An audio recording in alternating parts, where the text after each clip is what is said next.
আরে ভালো দোকানদার দোকানদারি করছে, তার দোকানে সমস্ত মাল আছে, আর মেয়েটার দোকানে ওর দোকানে যা মাল আছে তার 3 ভাগের 1 ভাগ আছে।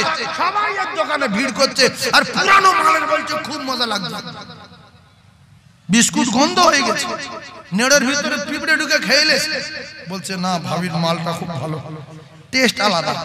বলছে করতে কেন? বলছে সব বাইরে থেকে অর্ডার করে, কিন্তু কোনো টেস্ট না।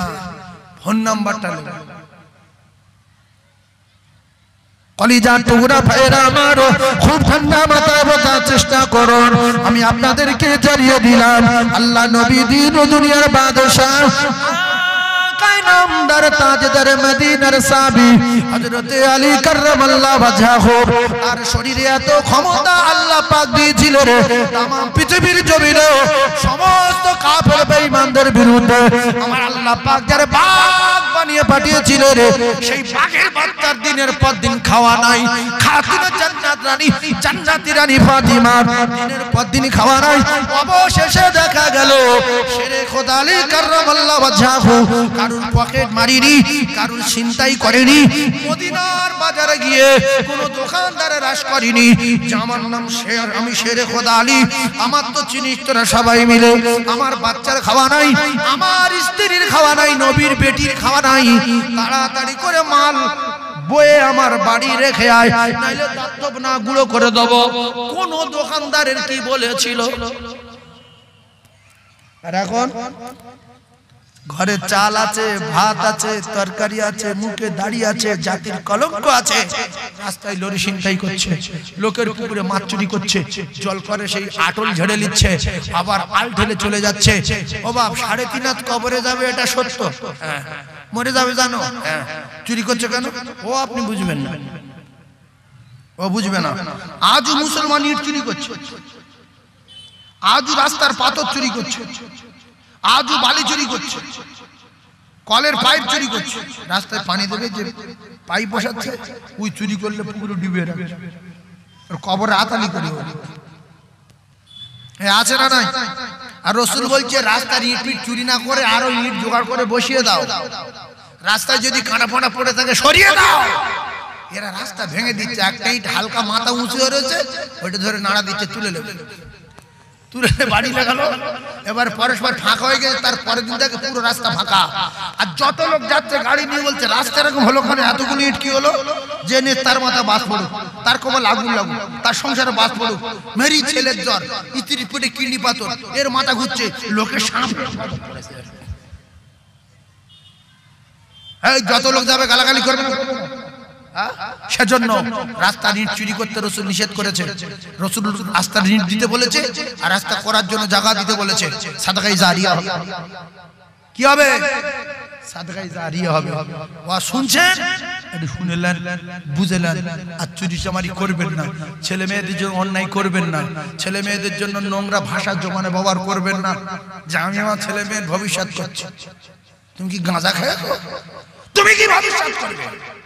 ভবিষ্যতের মালিক ছেলের জাত, যে মালিক ছেলের বাপের সেই মালিক আল্লাহর কসম। পৃথিবীর কোন বাবা, পৃথিবীর কোন বাবা কোন সন্তানের ভবিষ্যতের মালিক হতে পারে না, পারে না, পারে না। ভবিষ্যতের মালিক আমার আল্লাহ। ভবিষ্যৎ শোনেন, আপনার বাপ আপনার ভবিষ্যৎ করার জন্য অনেক কিছু করে, বাপ মারা গেল, ভবিষ্যৎ করে দিতে পারলো না, 10 তলা বাড়ি, 4টে গাড়ি। কিন্তু এরকম কি ছেলে আছে মা বাপ সব মারা যাওয়ার পরে 3 তলা বাড়ি করেছে, অনেকগুলো গাড়ি কিনেছে, পুট্টি প্যাটি করেছে, বাড়িও মার্বেল করেছে, মা বাপ মরে যাওয়ার পরে? এরকম নজির আছে না নাই? আরে হ্যাঁ না বলো না। একটা মানুষ অনেক বড় বড় কথা বলছে, কিন্তু খবর দেখছি দোয়া কোনো জানা না।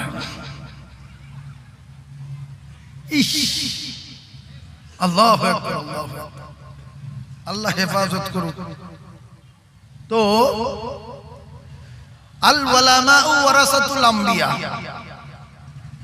এক কথায় রাসূলের চেয়ে আমাদের সবার জ্ঞান কম। সে যত বড় টুপি মাথা দিক আর যত বড় জামা গায়ে দিক, কারণ আল্লাহ পাক তার দোস্তকে তামাম জ্ঞানীর জ্ঞানী, তামাম মানবের মহামানব, তামাম নবীদের নবী, নবীদের ইমাম, ইমামুল আম্বিয়া, ইমামদের সরদার, আকায়ে নামদার, তাজদার মদিনা, আল্লাহর দোস্তকে আল্লাহ পাক তাম মানবের শিক্ষক হিসেবে পৃথিবীর জমিনে পাঠিয়েছেন। বলুন সুবহানাল্লাহ। এখন শিক্ষকের জ্ঞান বেশি না কম? শিক্ষক তাম মানবের শিক্ষক যিনি, তিনি কিন্তু কোনো মাদ্রাসায় লেখাপড়া করেনি বলে কিছু মুখ্য আছে বলে নবীর জ্ঞান নেই, নবী একেবারে ফুল মুখ্য। শোনেন, নবীর জ্ঞান নেই, নবী কোনো জায়গায় পড়েনি, নবী কিছু জানে না, এগুলো যারা বব্বর জাহান্নামী মানুষের একটা নমুনা। রসুল যদি কোনো মাদ্রাসায় মৌলানা আবু তালিব সাহেবের কাছে, মুফতি মৌলানা কৌসার সাহেবের কাছে, মুহাদ্দিস সাহেবের কাছে পড়ে হাদিস মুখস্থ করে অন্য অন্য কোরআন শরীফ শিখত, তাহলে সে সারা জীবন বলতো যে মুহাম্মাদের চেয়ে আমি বড়, যেহেতু ও যা কিছু শিখেছে সব আমার কাছে শিখেছে, ও যা কিছু শিখেছে সব আমার কাছে শিখেছে। কিন্তু আমাদের নবীর শিক্ষক আমাদের আল্লাহ মারফত জিবরিল আলাইহিস সালাতু ওয়াস সালাম। জোরে বলুন। এই জন্য রাসূলুল্লাহর কোন কথা কাফেররা জিজ্ঞাসা করলে চুপ করে থাকতেন বলে কিছু বেঈমান বলতো এ ভণ্ড, মুহাম্মদ রাসূলুল্লাহকে বলতো ভণ্ড, এ জাদুকর। কোন কথা জিজ্ঞাসা করলে সঙ্গে সঙ্গে উত্তর দেয় না, এ ভেবে চিন্তে ব্রেন খাঁটি খাঁটি বলে। আমার নবী চিন্তা ভাবনা করে বলে না, আল্লাহ যেটা বলতে বলে সেটা বলে, আল্লাহ যেটা বলতে বলে নবী সেটাই বলে। জাদুকর না, আর গণগণা মিথ্যুক না। নবী আমাদের মতো ধোঁকা চিটিং ছিলেন না। নবী মানুষ কিন্তু আলাদা। নবী কি মানুষ কিন্তু আলাদা। যে বলে নবী এরকম, নবী ওরকম, নবী সেরকম, নবী লেখাপড়া জানে না, নবী নূর না, নবী মাটি না, তোর মাথার থেকে পায়ের নখ পর্যন্ত কোন দিকটা নবীর মতো একটা জাররা পরিমাণ কোন অঙ্গ দেখাতে পারবি যে এইটা আমার নবীর মতো? নবী মানুষ, তুই মানুষ, নবীর কোনটার মতো? তুই গুর মতো কি? এই নবীর গুর মতো পৃথিবীর কোন মানুষ হতে পারিছে? গু বলবো না পায়খানা বলবো? গু গু গু ভাষাটা বললে সবাই বুঝতে পারে, সেই জন্য গু বলছি। এই জন্য আমি বহু জায়গায় লক্ষ লক্ষ জায়গায় বলেছি যে নবী যা আমি তা না বলে প্রথমে একটা জিনিস পরীক্ষা করো, কোরআন হাদিস সব রেখে দিলাম, তোমার পরীক্ষা হবে গুর সাথে। গু তুমি পায়খানা করো, শুকে দেখো তুমি কে আর নবী কে। তাহলে যারা বলছে নবী আমার মতো, নবী কিচ্ছু না, আল্লাহর কসম পরিষ্কার কিতাবে লেখা নবীর পায়খানা পৃথিবীর কোন মানুষের মতো না। নবীর পায়খানা পৃথিবীর কোন মানুষের মতো না। নবীর পায়খানা মিশকে আম্বার, নবীর পায়খানা আতর যত আছে দুনিয়ায় সবার চেয়ে আরো জোরলা খুশবু আর সুন্দর খুশবু, মিশকে আম্বারের চেয়ে আরো সুগন্ধি। জোরে বলুন সুবহানাল্লাহ। নবীর পেশাবটা ছিল ঔষধ, আমাদের পেশাব বিরাট। নবীর পেশাব মানুষ খেয়েছে না খায়নি? খেয়েছে। খেয়ে রোগ সেরে, খেয়ে রোগ সেরে। আচ্ছা নবী তো আমাদের নবী, নবী তো আমাদের নবী, উখরিজাতিল নাস আমরা, আমাদের সমস্ত দিকটাই বেশি, কিন্তু আমাদের ভিতরে কিছু মুখ্য আছে নবী ছোট করতে পারলে খুব খুশি হয়। নবীর বড় করেছে আমার আল্লাহ, নবীর দোস্ত বানিয়েছে আমার আল্লাহ। পৃথিবীর সব মুসলমান আর হিন্দু খ্রিস্টান জৈন বৌদ্ধ সব যদি এক হয়ে বলি নবী মানি না, নবীর চুল পরিমাণ ছোট করা যাবে না। নবী নবী সবাই যদি আল্লাহকে অস্বীকার করি, আল্লাহ বলে কিচ্ছু না, কোরআন মিথ্যা, হাদিস মিথ্যা, আসমান মিথ্যা, মা বাপের জন্ম দিয়েছে তাই হয়েছে, আল্লাহ সম্মান 1 ইঞ্চি নিচু করা যাবে না। আর সবাই যদি কোরআনের হাফেজ হয়ে, মুফতি মুহাদ্দিস হয়ে, বুখারী পড়ায়, সমস্ত সিয়াসতের কিতাব পড়াই, আল্লাহ সম্মান শুধু ওখানে টেনে তোলা যাবে না। আল্লাহই আল্লাহ আর নবী নবী এটাই লিখে রাখেন। নূরের তৈরি, মাটির তৈরি, এর তৈরি, ও তৈরি, এত বড়মি কেন? নবী যা আমি তা, নবীর পেশাবের যুক্ত হতে পারবে না। নবীর পেশাব ঔষধ, নবীর থুতু ছিল ঔষধ, আল্লাহর কসম। নবীর থুতু কি ঔষধ? বুখারী শরীফের ভিতরে এসেছে, জঙ্গে খয়বারে হযরত আলীর চোখে রাসূলুল্লাহর মুখের লালা লাগিয়ে দিয়েছিল, চোখ ফুলে গিয়েছিল আর চোখ মিলে তাকাতে পারছিল না। লালা লাগানোর সঙ্গে সঙ্গে রাসূল বললেন, আলী কেমন লাগছে বাবু? বলছে, হুজুর পুরো সুস্থ হয়ে গেছি তো বটি, কিন্তু পূর্বের ভালো চোখে জানা দেখতে পাচ্ছিলাম। লালা লাগানোর পরে সুস্থ তো বটি, কিন্তু লালা লাগানোর পরে পূর্বের ভালো চোখে জানা দেখতে পাচ্ছিলাম, তার চেয়ে আরো সুন্দর দেখতে পাচ্ছি। জোরে বলুন। এরপরে গারে সুরে সিদ্দিক আকবর রাদিয়াল্লাহু তাআলা পায়ে সাপে দংশন করলো। পৃথিবীর এক নাম্বার ডাক্তার, পৃথিবীর এক নাম্বার বৈজ্ঞানিক, পৃথিবীর এক নাম্বার বুদ্ধিজীবী, পৃথিবীর এক নাম্বার মানে জ্ঞানী, পৃথিবীর এক নাম্বার শিক্ষক, পৃথিবীর এক নাম্বার মাস্টার। নবীর যোগ্যতা, নবীর পাওয়ার, নবীর সম্মান, নবীর ইজ্জত, তাম পৃথিবীর মানুষের সমস্ত দিক একদিকে রাখা হবে। রাসূলুল্লাহর একার অপর দিকে রাখা হলে রাসূলুল্লাহর সমস্ত দিকের পাল্লা ভারী হয়ে যাবে। জোরে বলুন, আরো জোরে বলুন। সিদ্দিক আকবর রাদিয়াল্লাহু তাআলা আনহু কাঁদছিলেন। রাসূলের মুখে চোখের পানি পড়লো, ঘুম ভাঙলো। বলছে, আবু বকর তুমি কাঁদছো কেন? বিবির কথা মনে উঠলো না, বাচ্চার কথা মনে উঠলো না, মৃত্যুর ভয়ে কাঁদছো, কি ব্যাপার? আমি তো এই গর্তের ভিতরে একা না, আমাদের সঙ্গে আল্লাহ রয়েছে, আমাদের কোনো অসুবিধা হবে না। বলছে, হুজুর ওসব কোনো জন্য কাঁদি না, না বিবির জন্য, না বাচ্চার জন্য, না আমি আমার মৃত্যুর ভয়ে কাঁদছি। আমার পায়ে কিসে কামড় দিয়েছে, এত যন্ত্রণা হচ্ছে, আমি আর সহ্য করতে পারি না। চোখ দিয়ে পানি বেরিয়ে গেল। রাসূলুল্লাহ বললেন, তোমার উরতের উপরে আমার মাথা। মাথা কোথায়? তোমার উরোর উপরে আমার মাথা, তুমি যন্ত্রণায় নীল হয়ে আসছো, মারা যাবে, একটু ডাকলে না আমার? বলছে, হুজুর আমার জান তো আপনার জন্য দিয়ে দিয়েছি, তা কার বাঁচানোর জন্য আপনার ঘুমের কষ্ট দেবো? জান, এ জান তো আমার না, এ জান তো আপনার কদমে দিয়ে দিয়েছি। আমি আমার জীবনের চেয়ে বেশি আপনাকে ভালোবাসি, সেজন্য আমি আপনার মুখ দেখতে দেখতে জীবন দেবো বলে আপনার মুখের দিকে তাকিয়েছিলাম, তাই চোখের পানি আপনার মুখে পড়েছে। রাসূল বললেন, পা টান। শাট করে পা টানলেন, মুখে লালা লাগালো। কিতাবে লেখা আছে মুহূর্তের মধ্যে সিদ্দিক আকবর সুস্থ হয়ে গিয়েছিলেন। বলুন সুবহানাল্লাহ। আরেক জোরে বলুন। এই জন্য বকরির বংশ আলাদা, নামাজি বংশ আলাদা, বিহারা বংশ আলাদা, গোমরা বংশ আলাদা। সিদ্দিক আকবর রাদিয়াল্লাহু তাআলা ছিলেন নরম, আবু জেহেল ছিল গরম। আর সিদ্দিক আকবরের মেয়েটাও ছিল নরম। হযরত আয়েশা সিদ্দিকা রাদিয়াল্লাহু তাআলা আনহা রাসূলুল্লাহর গোসল করাচ্ছেন।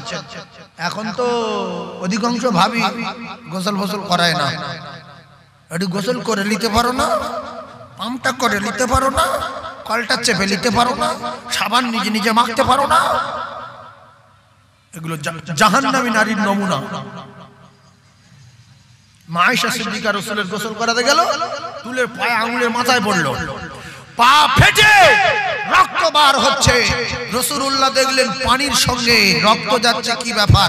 উঠে ঘুরে তাকালেন যে মা আয়েশা সিদ্দিকার আঙুলের উপরে চুলের পায়া পড়েছে। আঙুল নরম আঙুল আর লাল টুকটুকে বিবি আয়েশা। যারা হজে গিয়েছে না, একটু দেখবেন মক্কা শরীফের মানুষগুলোর চেহারা, মনে হয় যেন শরীরের উপর রক্ত দেখা যাচ্ছে, চামড়া নেই। মদিনার বাচ্চাদের দেখলে মনে হবে যে কি ফেরেশতা না কি। এরকম বাচ্চা তো আমাদের ভারতে একটা দেখা যায় না। সুন্দর রকম কালার, অন্য রকম লাল। আল্লাহু আকবার, আল্লাহু আকবার। সেই মা আয়েশা সিদ্দিকার পায়ে চুলের পাওয়া ফেটে রক্ত বার হচ্ছে। মা আয়েশা সিদ্দিকাকে বললেন, আয়েশা আমি তো টুলের উপরে বসা, তুমি একটু ঘা দিলে না, একটু বললে না, এত কষ্ট সহ্য করে তবু আমার গোসল করাচ্ছ। বলছে, হুজুর আমার জান তো আপনার, আমি আমার জান বাঁচানোর জন্য আমি আমার জান বাঁচানোর জন্য, আমি আমার এই কষ্ট থেকে রেহাই পাওয়ার জন্য আমি আপনার উঠতে বলবো? আপনার বসা চুলের পায়া যদি আমার কলিজার উপরে পড়ে কলিজা ফেটে থেতে যেত তো আমি আয়েশা আপনাকে উঠতে বলতে পারতাম না। জোরে বলো, আর জোরে বলে। ওরা জান্নাতে যাবে না, আমরা যাব। বড় হতে গেলে ছোট হতে হবে, বড় হতে গেলে ছোট হতে হবে। নবী সব জায়গায় ছোট হচ্ছে। যার পায়খানা কুকুরই খায় না সে নবীর মারছে কাবার চত্বর। মারছে না, মারে না?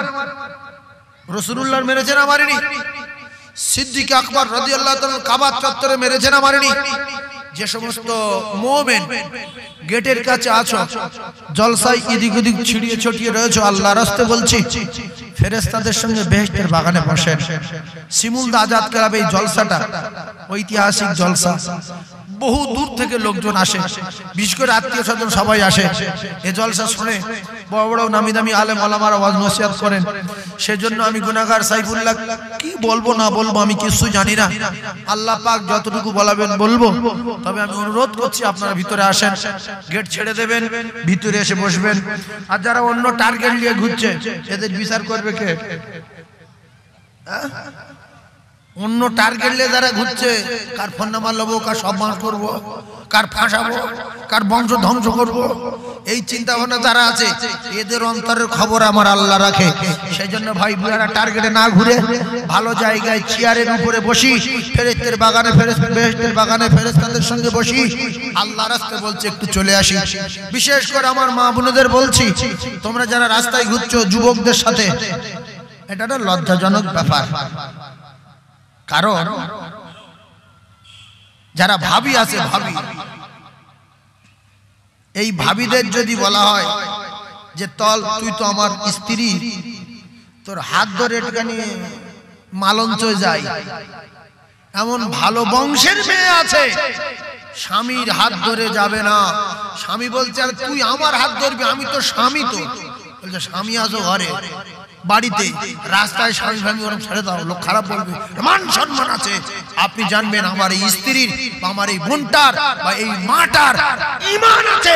লজ্জা শরম হলো ঈমানের অঙ্গ। আল হায়া শুবাতুন মিনাল ঈমান। এরকম ভাবি আছে না নাই? স্বামীর হাত ধরে বাজারে যেতে চায় না, মান সম্মান। আরে এমন নির্লজ্জ নারী কিছু আছে, নির্লজ্জ।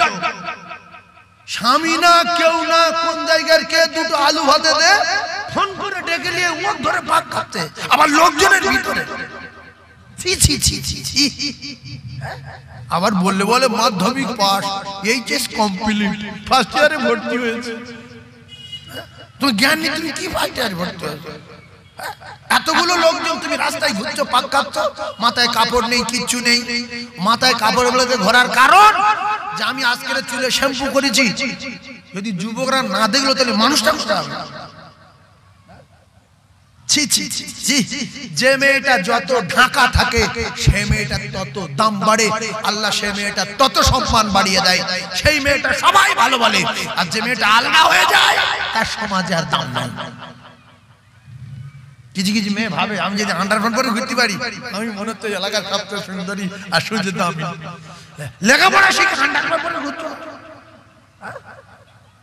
আমি নিজে চোখে দেখছি, কলকাতার দিকে যতবার যাই জলসা করতে, আন্ডারপ্যান্ট পরা মেয়ে 10-20টা চোখে পড়বে, এইটুকুনি প্যান্ট, কোন রকমে মোটামুটি বিগত খানেক প্যান্ট ওই পরে একটা স্রেফ এক্সট্রা গেঞ্জি গায়ে দিয়ে সিগারেট খেতে খেতে ঘুরছে। বললে বলে আমি অমুক জায়গায় পড়াশোনা করি, অমুক জায়গায় থাকি।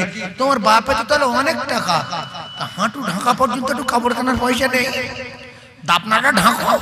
তুমি কি নির্লজ্জ জাহান্নামী নারী! একটা বেটা ছেলে যদি বলা হয় যে শিমুলদা গ্রাম থেকে মালঞ্চর বাজারে আন্ডারপ্যান্ট পরে যাবেন, দেখি তোর চা খাওয়াবো, হলো চা খেয়ে দরকার নেই, বাজারেই যাবো। কিন্তু মেয়েরা যাচ্ছে না, যায় না, হাফ প্যান্ট পরে। বিশ্বাস করুন অবাক লাগে মেয়েরা লেখাপড়া শেখার পরে প্রকাশ্য সিগারেট খাচ্ছে সমাজের বুকে আলেমের সামনে মাওলানার সামনে মৌলভীর সামনে ব্রাহ্মণের সামনে পাদ্রীর সামনে সবার সামনে প্রকাশ্য সিগারেট খাচ্ছে দলে দলে বসে এ জালি ওরকে দিচ্ছে ও জালি ওরকে দিচ্ছে ওইভাবে টানছে কিয়ামতের আলামত কিয়ামতের আলামত তবে আমাদের নাবালের দিকে এখনো অনেক ভালো আছে অনেক ভালো এই শিমুলদা আজাদ ক্লাব বিশেষ করে এই গ্রামে আলেম বলি মাওলানা বলি মুফতি বলি মুহাদ্দিস বলি শাইখুল হাদিস বলি বড় বড় ডাক্তার বলি চাকরিজীবী বলি সব পাবে মাশা ভুল বলি সব পাবে আর মেয়েরা ছেলেরা একসার ভিতরে 95 জন এরা লেখাপড়া জানে এরা শিক্ষিত এরা শিক্ষিতা আমার কলিজার টুকরা মায়েদের বলবো একজনও রাস্তায় না ঘুরি ভালো বংশের যদি মেয়ে হও ভালো জায়গায় চলে যাও ভালো বংশের যদি মেয়ে হও ভালো জায়গায় চলে যাও আর বিয়া বংশের যদি মেয়ে হও তাহলে কিন্তু আল্লাহর গজব থেকে বাঁচবে না তাড়াতাড়ি করে পালিয়ে যাও কারণ এটা বেহেশতের বাগান কোরআন আর হাদিসের মাহফিল এখানে বিয়াদবি করা যায় না তোমরা মায়ের জাত তোমাদের মতো অনেক মায়েরা তাদের জায়গায় বসে গেছে তোমরা এখনো ভাগ খাচ্ছ কেন তোমরা কিসের জাত যারা জানে শুনতে পায় বোঝে দেখতে পায় জ্ঞানগম্যী ভালো আলেম ওলামা বলার পরে যারা মানে না এরা কুকুরের জাতের চেয়ে খারাপ মানুষ বালহুম মাদাল আউলাইকুল গাফিল নারী কথা শোনে না এ নারী শ্বশুর বাড়ি গিয়ে কি করবে এ তো স্বামীর ধরে মারবে স্বামীকে জেল কাটাবে চলে যাও সসম্মানে মায়েদের বলছি কেটে বড় তোমরা যত বাজারে দোকানে আড্ডা মারবে যুবকেরা পাক খাবে কারণ তোমাদের ভিতরে অন্য একটা জিনিস দিয়েছে আল্লাহ বিরাট একটা আকর্ষণীয় জিনিস তোমাদের ভিতরে আল্লাহ পাক দিয়েছে এজন্য তোমাদের এই আকর্ষণীয় জিনিস দিয়ে নিয়ামত দিয়ে আল্লাহ পাক তোমাদের টোটাল বডিটা ঢেকে রাখা ফরজ করে দিয়ে ঢেকে রাখো এ ফরজ তোমাদের এই শরীর যত ঢেকে রাখবে তত আল্লাহ খুশি হবে আর শরীর ঢেকে রাখলে ইবাদতে গণ্য হবে বিনিময়ে আল্লাহ জান্নাত দিয়ে দিতে পারে শুধু ঢেকে রাখবে ঢেকে রাখা কি সুন্নত না মুস্তাহাব জোরে বলেন বাবু ফরজ আপনি আপনার মেয়ের বলবেন আপনার স্ত্রীর বলবেন তোর কিছু করতে হবে না জীবনে আলগা যেন না দেখে তবে কথায় কথা বেড়ে গেল একটা কথা মাথায় রাখবেন ভাবিরা একটা কথা মাথায় রাখেন আপনারা মায়ের জাত আপনাদের কদমের তলায় আমার আল্লাহ পাকের জান্নাত আমার আল্লাহ পাকের জান্নাত রয়েছে মায়েদের কদমের তলায় রাসূলুল্লাহ জানিয়েছেন হুমা জান্নাতুকা তোমার মা আর তোমার বাপ এই দুজনা হলো জান্নাত ওয়া নারুকা এদের সঙ্গে যদি অসৎ আচরণ করো ঠিকানা হবে জাহান্নাম ইন্নাল জান্নাতা তাহতা রিজলাইহা জান্নাত রয়েছে তোমার গর্ভধারিণীর কদমের তলায় ও মায়ের জাতেরা নির্লজ্জ নারীরা আল্লাহ পাক ওই মায়েদের পর্দা মায়েদের পর্দা আমার আল্লাহ পাক ফরজ করে দিয়েছে যিনি জান্নাতে রানী হবেন তিনি একটা কথা বলেছেন স্বামী গো আমার টোটাল জীবন দশায় আমার আব্বা জানের কোন একজন সাহাবী আমার শরীরের কোন অঙ্গ দেখতে পাইনি আমি জান্নাতি রানী ফাতিমা আমি খাতুনে জান্নাত ফাতিমা একটা কথা জানিয়ে দিলাম স্বামীনি আমার ইন্তেকালের পরে আমার দাফন দেবে রাতের বেলা দিনের বেলা দেবেন না কারণ আমার ইন্তেকালের পরে দিনের বেলা যদি কাফন ঢেকে নিয়ে যান আব্বা জানের সাহাবায়ে কেরামেরা কাফনের উপর দিয়ে বুঝতে পারবে ফাতিমার হাতগুলো মোটা ছিল শরীর স্বাস্থ্য ভালো ছিল পেট গঠন বেশ ভালো ছিল এটাই যেন কাফনের উপর দিয়ে বুঝতে না পারে সেজন্য রাতের বেলা দাফন করবেন দিনের বেলা না। তাই কিতাবে লেখা জান্নাতের রানী ফাতিমার জান্নাতুল বাকিতে রাতের বেলা দাফন করা হয়েছিল, দিনের বেলা না। আর সেই ফাতেমার সঙ্গে এই নারীরা থাকবে, মানে চক্রান্ত করে মুসলমানদের ঈমান লুটার জন্য, পৃথিবীটাকে খুব তাড়াতাড়ি ধ্বংস করে দেওয়ার জন্য মেয়েদের ব্যবহার করছে, মেয়েদের ব্যবহার করছে। আর এরা আল্লাহ বোঝে না, নবী বোঝে না, জান্নাত বোঝে না, জাহান্নাম বোঝে না, টাকা বুঝে। আগে মেয়ে ছেলে দোকানদার একটা পাওয়া যেত না, এখন বহুত মেয়ে ছেলে দোকানদার। আর যে দোকানদার মেয়ে ছেলে দোকানদার তার দোকানে ভিড় বেশি, তার প্রত্যেক মালটা ভালো। ভাবি বিস্কুট করতে কেন না, আমি অন্য জায়গা থেকে কেন, কি হয়েছে, এই বিস্কুটের যে টেস্ট, এরকম এত বিস্কুট খেয়েছি তো পাইনি। বলছে আমি অর্ডার করি, ফোনে অর্ডার করি, ফোনে অর্ডার দেওয়া। আচ্ছা দুধ করতে গেল, বলছে আমার অন্য জায়গার দুধ, অন্য জায়গার দুধ বলছে। তো বলছে মালন তো এত চা খেয়েছি, এত এখানে ওখানে চা খেয়েছি, তোমার মধ্যে এত টেস্টওয়ালা চা পাইনি। বলছে দুধ আলাদা, আমি যে সমস্ত যেখানে সেখান থেকে নেই না, এই অর্ডার দিয়ে আনতে হয়। তার মানে তিতো দিলেও ভালো লাগছে, তার মানে ওর ফোন নাম্বারটা নেবে কোন রকম, সব মাস। আপনি কোন জায়গায় যাবেন বলেন তো, কথাগুলো খেয়াল করুন। ভালো শোরুমে গাড়ি কিনতে যাবেন, সেখানে বেকার মাধ্যমিক পাস ছেলে, উচ্চ মাধ্যমিক ছেলে, বিএ পাস ছেলে ভ্যান চালাচ্ছে, ওর গালে একটু কাজ দে না, শুধু মেয়ে ছেলে শোরুমে মেয়ে, সব শরীর মেয়ে ছেলে। আমি বম্বে শাইন কলিপাড়া ওয়াজ করতে গিয়েছি, তো ওয়াজ করে শাইন থেকে নামার পরে ছেলেরা বললো হুজুর আপনি একটু ঘুরবেন। তা আমি বললাম কোথায় ঘুরবো, আমি তো জানি না। তা বলছে প্রথম ইন্ডিয়া গেটে যাবো। ও বাপ, সেখানে গিয়ে দেখলাম একেবারে গেটটা তো নদীর গায়ে, আর তাতে কোটি কোটি নাম লেখা। আর ঠিক গেটের বাম দিকে একটা হোটেল আছে, সাদা রঙের হোটেল, বিরাট কায়দার হোটেল। আমার বলতে হুজুর চলুন চা খেয়ে আসি। তাহলে চলো যাই একটু হোটেল, বিদেশি হোটেলে চা খাই। ও বাপ, গেটে দেখলেন সব মেয়ে ছেলে দেখি, কি করতে হবে বলছে দেখো এরকম হ্যান্ডসাপ করছে, ঢুকছি। হ্যাঁ আমি বলছি ও হ্যান্ডসাপ করতে পারবো না, আমি থানসাপ খেতে পারবো না, আমি বেরিয়ে পড়ি। ওর ভিতরে ঢুকিনি, আল্লাহ সাক্ষী আমি যাইনি। ওখান থেকে হাজি আলী গেলাম, ওখান থেকে আবার অনেক জায়গায় গেলাম। আমার কলিজার টুকরা ভাই, আমি একটুখানি যে কথাটা আমি আপনাদেরকে বোঝাতে চাচ্ছি, একটুখানি বোঝার চেষ্টা করুন, ভুল বুঝবেন না। সারা ভারতবর্ষে যেখানে যাবেন, আমি কয়েকবার হজে গিয়েছি, হাজি সাহেব যদি এখানে থেকে থাকে বলবে প্লেনে ভালো ভালো ছেলে পাওয়া যায় না হাজিদের সেবা করার জন্য, সব আচ্ছা করে বেটা ছেলে আছে ভিতরে বসে আছে। কেন? হাজি বুড়ো হোক আর জোয়ান হোক, যদি ওই লাল রঙের মেয়ে আগে কি পরেছে না পরেছে কিছু বোঝা যায় না, জাল মতো পরা, জাল মতো, উপরে একটা প্যান্ট আছে আর জাল মতো, আর বডি স্কিন টাইট, বুঝলে হাজি। ও দেখো বাবা কি রে, বলছে বেল পরো, বলছে বেল পরতে হবে না, তুমি আমার সামনে কিছুক্ষণ দাঁড়াও। আমি বেহুশ হয়ে গিয়েছি। এরপরে হসপিটালে যে মেয়েটার বয়স হয়ে যাচ্ছে, তার বলছে তোমার এবার তুমি কেটে বলো, বুড়ি চলবে না, জন জন মেয়ে দিয়ে রুগীর পাশে বসে সেবা করাচ্ছে। স্যার কেমন আছে স্যার, সেটা খারাপ লাগছে। হ্যাঁ মাথাটা একটু টিপে দাও, একটু মাথাটা একটু মেসেজ করে দাও, মেসেজ করে দাও।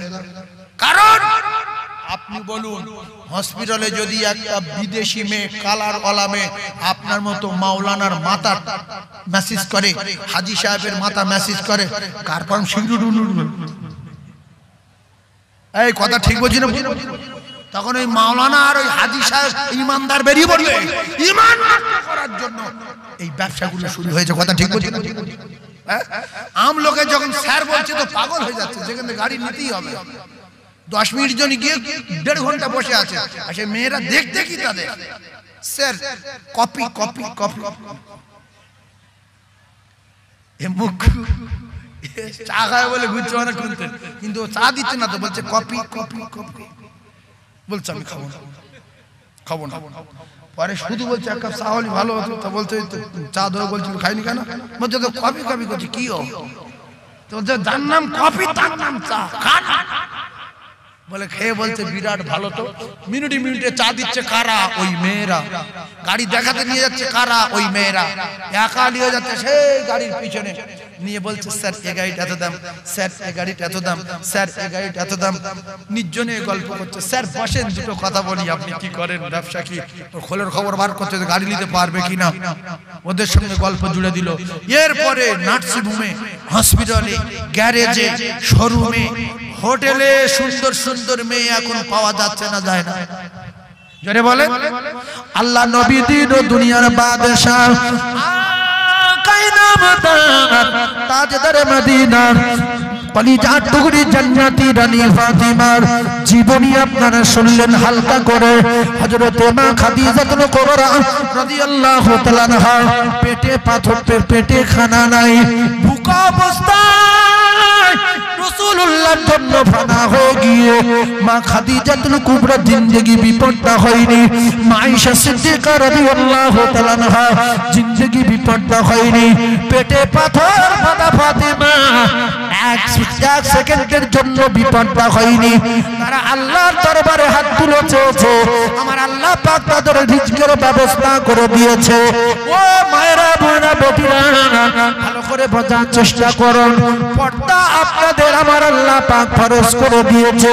এজন্য আমার আল্লাহ পাক কোরআনে কারীমের ভিতরে জানিয়ে দিলেন, ইয়া আইয়ুহাল্লাযীনা আমানু, এই ঈমানওয়ালারা, আনফুসাকুম ওয়া আহলিকুম নারা, তোমরা তুমি নিজে জাহান্নামের আগুন থেকে বাঁচো, আর তোমার গিন্নির বাঁচাও, তোমার বাপের বাঁচাও, তোমার মায়ের বাঁচাও, তোমার ছেলের বাঁচাও, তোমার মেয়ের বাঁচাও, ওয়া আহলিকুম নারা, তোমার আহলে বর্গদেরকে জাহান্নামের আগুন থেকে বাঁচাও।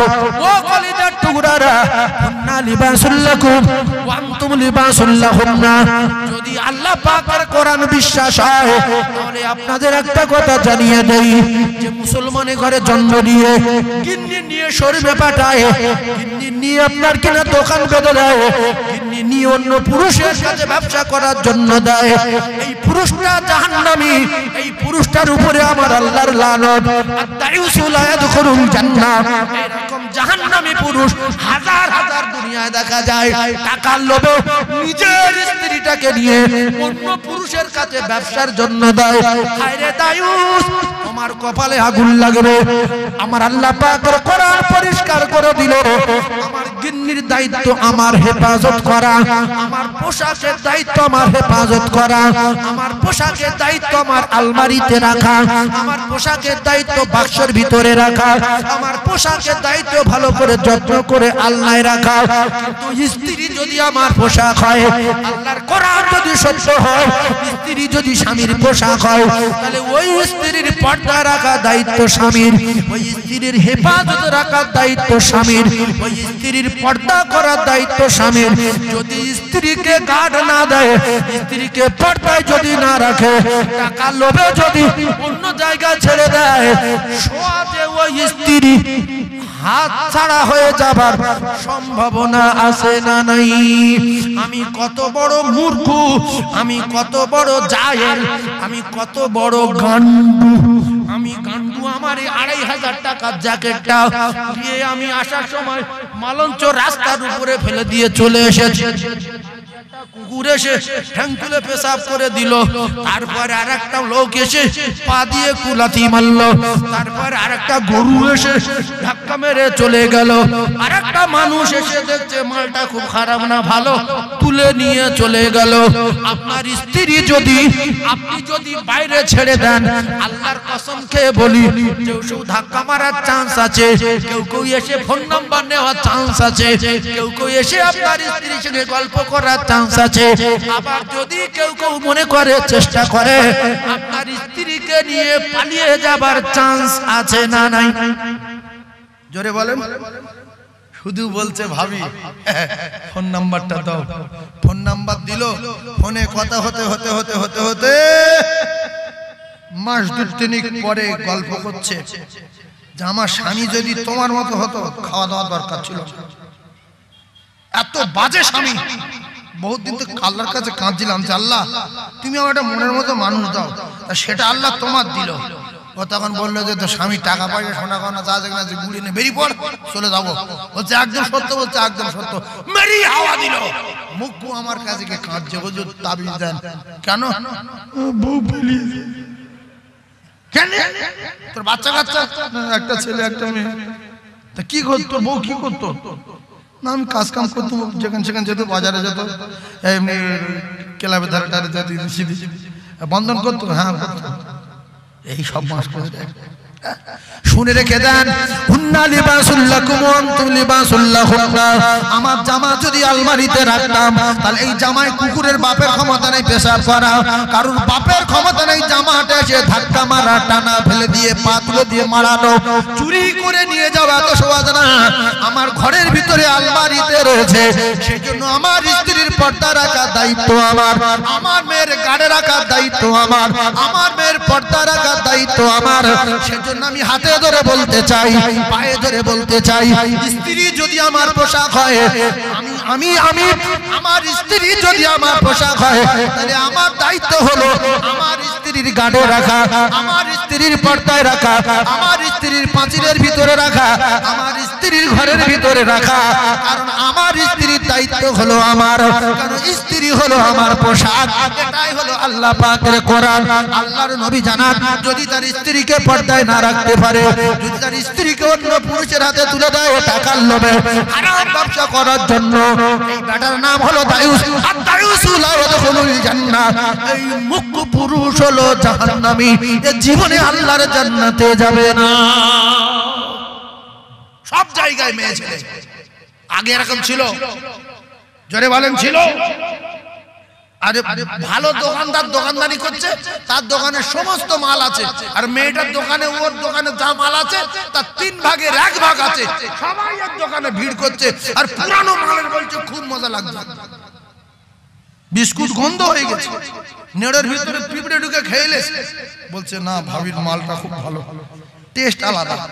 বলছে করতে কেন? বলছে সব বাইরে থেকে অর্ডার করি, কিন্তু কোনো টেস্ট না। ফোন নাম্বারটা কলিজা টুকরা ভাইরা আমার, খুব ঠান্ডা মাথায় বোঝার চেষ্টা করুন। আমি আপনাদেরকে জানিয়ে দিলাম, আল্লাহ নবী দিন ও দুনিয়ার বাদশাহ, নামদার তাজদার মদিনার সাহাবী হযরত আলী কাররামাল্লাহু ওয়াজহাহু, আর শরীরে এত ক্ষমতা আল্লাহ পাক দিয়েছিল রে, তাম পৃথিবীর জমিনে সমস্ত কাফের বেঈমানদের বিরুদ্ধে আমার আল্লাহ পাক যারা বাঘ বানিয়ে পাঠিয়েছিল রে, সেই বাঘের বাচ্চার দিনের পর দিন খাওয়া নাই। খাতুনে জান্নাত রানী, জান্নাতি রানী ফাতিমা দিনের পর দিন খাওয়া নাই। অবশেষে দেখা গেল শেরে খোদা আলী কাররামাল্লাহু ওয়াজহাহু কারুর পকেট মারিনি, কারুর ছিনতাই করেনি, মদিনার বাজারে গিয়ে কোন দোকানদারে রাশ করেনি। আমার নাম শের, আমি শেরে খোদা আলী, আমার তো চিনিস তোরা সবাই মিলে। আমার বাচ্চার খাওয়া নাই, আমার স্ত্রীর খাওয়া নাই, নবীর বেটির খাওয়া নাই। তাড়াতাড়ি করে মাল বয়ে আমার বাড়ি রেখে আয়, নাইলে দাঁতব না গুঁড়ো করে দেব। কোন দোকানদারের কি বলেছিল? আর এখন ঘরে চাল আছে, ভাত আছে, তরকারি আছে, মুখে দাড়ি আছে, জাতির কলঙ্ক আছে, রাস্তায় লরি ছিনতাই করছে, লোকের পুকুরে মাছ চুরি করছে, জল করে সেই আটল ঝেড়ে নিচ্ছে, আবার আল ঢেলে চলে যাচ্ছে। ও বাপ, 3.5 হাত কবরে যাবে, এটা সত্য। হ্যাঁ, মরে যাবে জানো। হ্যাঁ, চুরি করছে কেন? ও আপনি বুঝবেন না, ও বুঝবে না। আজও মুসলমান ইট চুরি করছে, আজও রাস্তার পাথর চুরি করছে, আজও বালি চুরি করছে, কলের পাইপ চুরি করছে। রাস্তায় পানি দেবে যে পাইপ বসাচ্ছে, ওই চুরি করলে পুকুরে ডুবে রাখবে, কবরে আতালি করে আছে না নাই? আর রাসূল বলছে রাস্তার ইট পিট চুরি না করে আরো ইট জোগাড় করে বসিয়ে দাও। রাস্তায় যদি কাঁটা ফোঁটা পড়ে থাকে সরিয়ে দাও। এরা রাস্তা ভেঙে দিচ্ছে, একটা ইট হালকা মাথা উঁচু হয়ে রয়েছে, ওইটা ধরে নাড়া দিচ্ছে, তুলে নেবে, তুলে বাড়ি লাগালো। এবার পরস্পর ফাঁকা হয়ে গেছে, তার পরের দিন থেকে পুরো রাস্তা ফাঁকা। আর যত লোক যাচ্ছে গাড়ি নিয়ে বলছে রাস্তা এরকম হলো, ওখানে এতগুলো ইট কি হলো?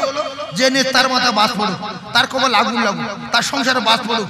মেরি ছেলের জ্বর, স্ত্রীর পেটে কিডনি পাথর, এর মাথা ঘুরছে, লোকের সাপ। এই যত লোক যাবে গালাগালি করবে না? সেজন্য রাস্তা ইট চুরি করতে রাসূল নিষেধ করেছে। রাসূল রাস্তা ইট দিতে বলেছে আর রাস্তা করার জন্য জায়গা দিতে বলেছে। সাদকায়ে জারিয়া হবে। কি হবে? সাদকায়ে জারিয়া হবে। ওয়া শুনছেন, একটু শুনলেন, বুঝলেন, আর চুরি চামারি করবেন না, ছেলে মেয়েদের জন্য অন্যায় করবেন না, ছেলে মেয়েদের জন্য নোংরা ভাষা জমানে ব্যবহার করবেন না। যে আমি আমার ছেলে মেয়ের ভবিষ্যৎ করছি। তুমি কি গাঁজা খেয়েছো? তুমি কি ভবিষ্যৎ করবে?